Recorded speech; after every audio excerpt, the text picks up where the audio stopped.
California Governor Gavin Newsom is now calling his city's homeless encampments unacceptable, which is odd since he's the guy who, made them acceptable, turning sidewalks into red carpet events for drug addicts, thieves, and unemployed CNN anchors. On Monday, he urged cities to ban the camps from sidewalks, parks, and other public areas. So after years of denying the problem, he's now pretending to fix it, which is like putting on a condom as you're leaving a whorehouse. All right, folks. Let's talk about the moment that's been setting the internet ablaze. That's right. We're diving into Greg Gutfeld's bold on-air face-off with California Governor Gavin Newsom, and things got heated fast. Politicians have a knack for getting a little too sure of themselves sometimes, and let's just say Newsom might be the poster child for that brand of overconfidence. Why do I keep bringing up Gavin? Well, other than my respect for his work in American Psycho, he's starting to distance himself from his party's worst ideas. Newsom, a guy who hates fossil fuels but could still bring down the price of gas by wringing out his hair, once proclaimed that his state would be a sanctuary to all who seek it. Then people act. What started as a sharp exchange quickly turned into a spectacle that no one saw coming. For years, people have been debating Governor Gavin Newsom's handling or mishandling of California's worsening homelessness crisis. But this time, things took a sharp turn. Known for his quick wit and unapologetically biting humor, Greg Gutfeld went straight for the jugular, pressing Newsom on the state's harsh realities. He didn't pull any punches. Gutfeld pointed out that the governor seemed to be admitting problems he'd long brushed aside, from city streets overflowing with makeshift tent communities to sky-high taxes driving even celebrities like Elon Musk out of the state. His track record, his performance as mayor, as lieutenant governor, and governor. And your analogies are great. I think mine are better. And just hold on. And here's why.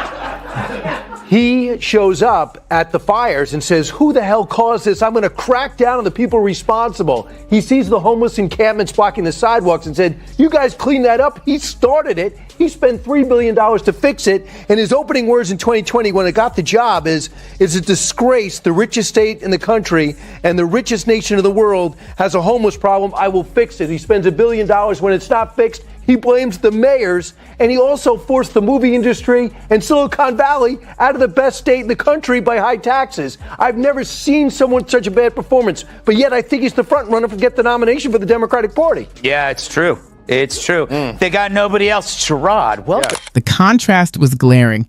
Newsom's polished, camera-ready image on one side and the everyday struggles of Californians on the other. In actuality, it was more of a harsh wake-up call than a cordial talk. If this story has caught your attention or even stirred up a little frustration, make sure to hit that subscribe button. It helps us out and ensures you won't miss any of these fiery showdowns happening right before your eyes. Trust me, what's coming next is worth it. Now let's break down what really went down. When Greg Gutfeld went head-to-head with Gavin Newsom, it wasn't some random outburst. It was a precise, calculated strike aimed at dismantling the image of progress Newsom has tried so hard to project. Play order with authoritarianism, you get chaos and destruction. So if restoring order is evil, then the Dems are now the party of disorder. Turns out the only system they had was wokeism, and it rotted any basic principles the party had to begin with. Which is why, like Gavin himself, they're left looking at 2028's hopes going up in flames. And this time, no one is going to help them. As the studio lights came up, Gutfeld flashed that familiar sly grin, the kind that usually signals the start of another classic takedown. Then, with his trademark mix of sharp wit and cool precision, he began dissecting Newsom's entire political record. It wasn't just performance. It felt like he was channeling the growing frustration of everyday Californians watching their state crumble behind the glossy headlines. It's almost hard to believe how Governor Newsom's upbeat rhetoric manages to drown out the harsh truth of what's really happening in cities like Los Angeles and San Francisco. Took common sense as his high ground. Right. There's no place outside of it. That's right. And so they're stuck in this horrible, horrible place, much like you, Jamie, and your life. You know, as California falls apart, it must remind you somewhat of your own personal life. Yeah. Sometimes I look at footage of California and I go, oh, look how much better it is.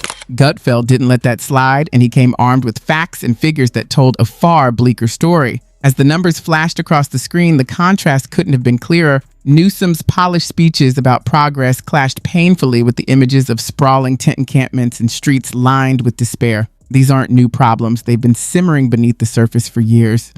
Only now they've reached a breaking point that can no longer be ignored. Newsom seemed completely unprepared when the discussion shifted to California's crumbling infrastructure and punishing tax burden. What he offered wasn't a plan, it was a performance. Everyone tuned in when Sell maps of celebrity homes, not landmines.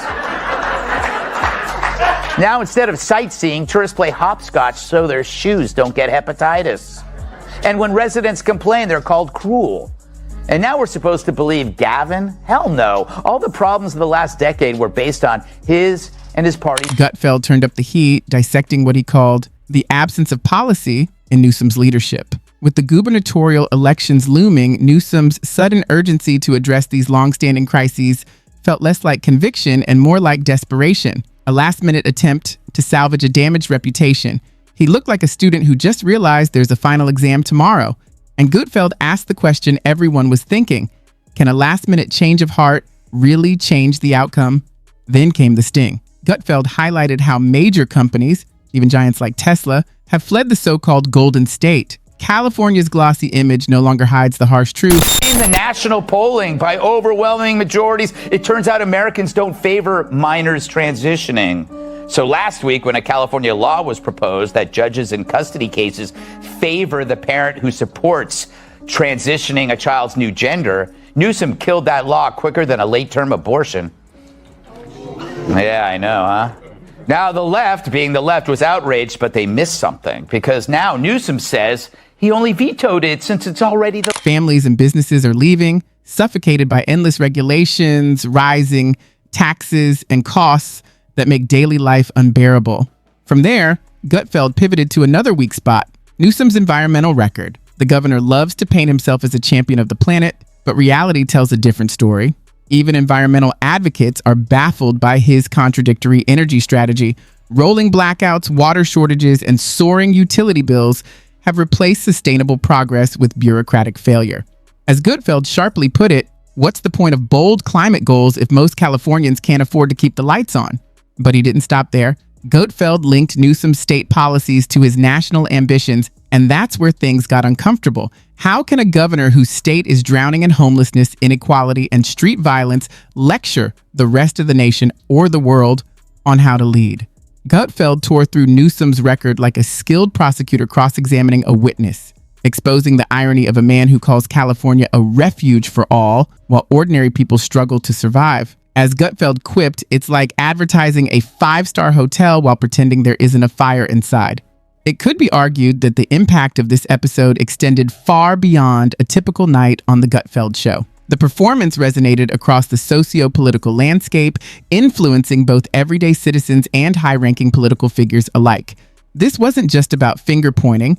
Gutfeld used the platform to examine broader issues, and most importantly, the need for action to outweigh appearances in effective governance. Why does this matter? Because Gutfeld addressed a frustration many of us share: leadership that relies more on rhetoric than real solutions. As reflected in California's ongoing struggles, his analysis of Newsom's approach highlighted the wider implications. California often appears idyllic in media portrayals, yet the reality is far bleaker. Gutfeld's sharp analogy drove the point home.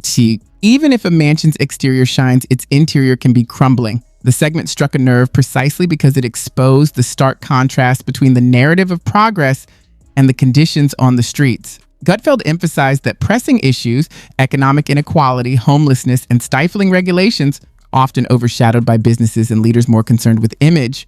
His no-nonsense style laid bare California's weaknesses, sparking widespread public criticism of Newsom's administration. With the spotlight on his performance, the discussion naturally shifted to Newsom's political career and the future of California. Is this just another polished political act, or could it be a wake-up call? How Newsom responds after such a public critique remains uncertain, and the implications reach far beyond California. It raises questions for voters across the nation. Gutfeld reminded viewers that for leaders aspiring to national influence, their reality must match the narrative they project.